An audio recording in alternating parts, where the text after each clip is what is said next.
gentlemen, boys and girls, uncle and aunties, दोस्तों बुजुर्गों, अस्सलामु अलैकुम and welcome to हद कर दी with मोमिन साकिब. Come on. आज मेरे साथ आप तो घर पे हैं, फिर पाकिस्तान से बाहर लोग देख रहे होंगे, लेकिन मेरे साथ यहाँ पे ढेरों की तादाद में आज लड़कियां आई हैं जो स्टूडेंट्स हैं. हमने उनके कॉलेज से बिल्कुल उनकी छुट्टी नहीं करवाई, कॉलेज से पढ़ी और यहाँ आ गई. और मैंने इनसे एक बड़े मजे की बात की कि हम बच्चे सुबह उठ के अपना टाइम निकाल के स्कूल जाते हैं, क्लास में बैठते हैं, माँ बाप से दूर, और अक्सर हमारे माँ बाप बहुत सारे पैसे भी दे रहे होते हैं, फिर भी हम क्लास में टीचर की नहीं सुनते. इवन तो हमने अपना टाइम लगाया, पैसा लगाया इल्म हासिल करने के लिए, लेकिन हम उनकी सुनते ही नहीं है. इससे नुकसान टीचर का नहीं, स्कूल का नहीं, हमारा हो रहा होता है. तो आज के शो को इनको मैंने बोला आप एक एंटरटेनिंग क्लास की तरह ट्रीट करें, जहां पे आपको एंटरटेनमेंट भी मिलेगी और आप शायद बहुत कुछ सीख भी जाएं. लेकिन सीखना तो जो सीखना चाहता है उस पर डिपेंड करता है, सिखाने वाले पे नहीं. तो इसी बात के साथ शो को आगे लेकर चलते हैं और बुलाना चाहूंगा हमारे आज के मेहमान को, जो कि एक ऐसी खातून है जिन्होंने जब मॉडलिंग की तो वो सुपर मॉडल बन गई, एक्टिंग की तो अपने हर रोल में जान डाल दी, लोगों के दिलों में जगह बना ली, क्या क्या ड्रामों में नजर आई, औलाद, खुदा और मोहब्बत 3, और ऑफ कोर्स आपका फेवरेट बेबी बाजी. आपकी भरपूर तालियों में जोशो जज्बे के साथ बुलाना चाहूंगा the one and only Sunita martial.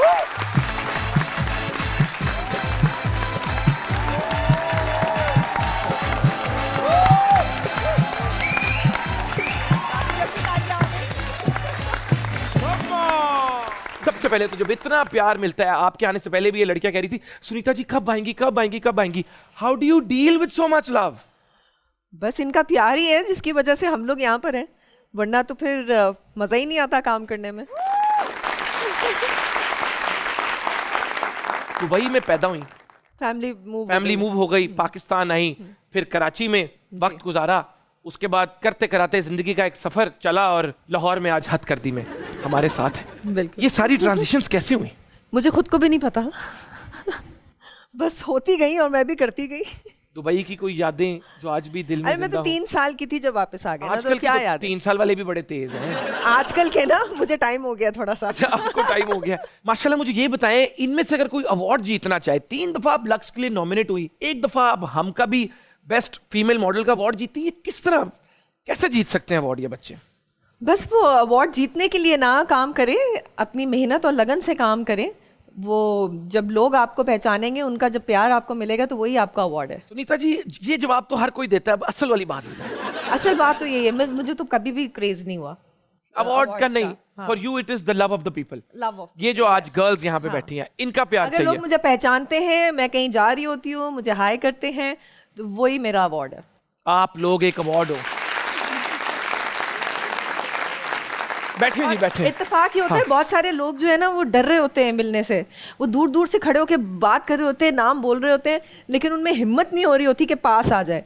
तो हम कोई इतने सख्त लोग नहीं हैं, आप आके बिल्कुल मिल सकते हैं, कोई ऐसी बात नहीं है. तुम पास आए, यूं मुस्कुराए, तुमने ना जाने क्या सपने दिखाए. बैठे.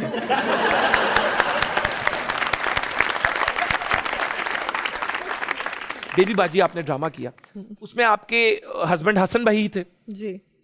बड़ा जुल्म और बड़ा एक सख्त किरदार था उनका आपकी तरफ. तो कभी ऐसा नहीं हुआ कि घर जाके आपने कहा तू एक्टिंग इससे बड़ा मेरे नाल कीता है, उन इधर आ तेरे में हाथ मड़ोड़ा, या कुछ इस तरह घर जाके आपने बदला लिया हो कि तुम सेट पे तो बहुत कैरेक्टर में आ गए थे, अब जरा मैं कैरेक्टर में आती हूँ?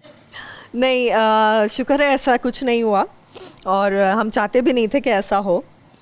1-2 दफ़ा कभी होता था, क्योंकि हसन जो है ना, वो पूरा दिन सारे सीन्स में इतना एग्रेसिव होता था कि कभी कभार ना बेध्यानी में जैसे वो कट हो गया, उसको पता ही नहीं चला कट हो गया, तो उसने आया और मुझे धक्का दे दिया, और मैं कह रही हूँ ये क्या हुआ है, क्या हुआ है ये?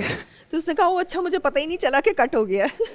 अच्छा, वो कैरेक्टर से ही नहीं निकल रहे थे? कैरेक्टर से ही नहीं निकले. तो बस आपने ये नहीं कहा कि अब घर पे मेरा कैरेक्टर ये वाला है? नहीं, शुक्र ऐसा नहीं हुआ. हम लोग ने जब पहली दफ़ा किया था ड्रामा एक साथ, तो हम लोग एक दूसरे को देख के ज़रा हंसते थे. वो शाइनेस थी एक. हाँ, वो मतलब रोमांटिक सीन्स भी ना, वो हम हंस रहे होते थे एक दूसरे की शक्ल देख के. लेकिन इस दफ़ा वी वर क्वाइट नॉर्मल. हम एज एक्टर्स ही बिहेव करते थे ऑन सेट. तो पहली दफ़ा क्या रोमांटिक सीन हो रहा है और दोनों की हंसी निकल गई है? हाँ, जब हमने फर्स्ट टाइम किया था, वो आज से कोई 8 साल पहले किया था, जब सीरियल था, तो उसके अंदर थे कुछ थोड़े से रोमांटिक सीन्स. तो हम डायलॉग बोलते बोलते हंसी निकल आती थी हमारी. और डायरेक्टर परेशान कि ये मैंने क्या कर लिया. नहीं, सभी हंस रहे होते थे. बिकॉज इट्स वेरी लेकिन जो हमारे ड्रामे है ना वो उसमें थोड़ा सा ड्रामेटिकपन ज़्यादा होता है। बिल्कुल।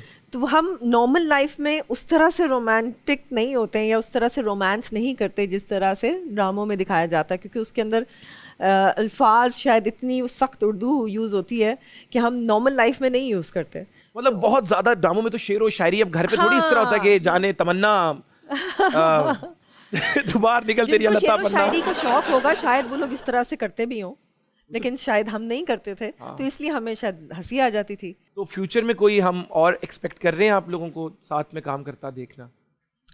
Break the news, break the news, break the news. एक है जो अभी तक स्टार्ट नहीं हुई है, लेकिन उसमें हम साथ नहीं है, like we are not opposite each other, अलग अलग कैरेक्टर है, same play but same play. Yes.